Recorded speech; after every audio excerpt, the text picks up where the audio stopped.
History came alive for students at Neenah High School this week. More than a dozen area veterans shared their experiences about what it was like to be in a war zone. Yes, Fox 11's Eric Peterson spoke to the veterans and students during the day-long event. I served in the United States Army. The history lesson began in 1968 when a young Army medic landed in Vietnam. Mike Weaver was just 20 years old. There's so little taught in the high school, in depth anyway, about so many of our wars and conflicts that it's living history. These Vietnam veterans recalled personal stories and shared this display.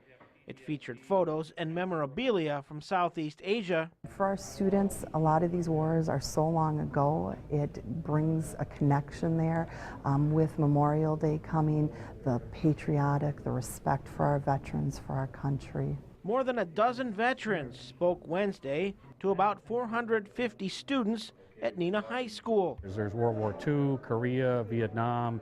I believe veterans that served in Iraq as well as Afghanistan are here today too. And students say this event offers them much more than what they might get in a classroom setting.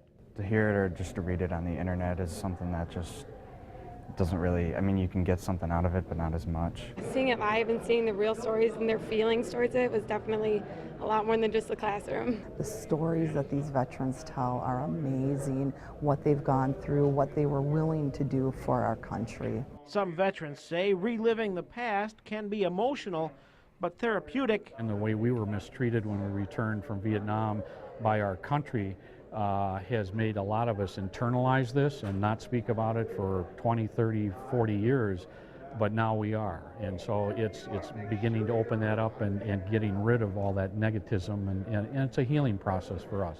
In Neenah, Eric Peterson, Fox 11 News.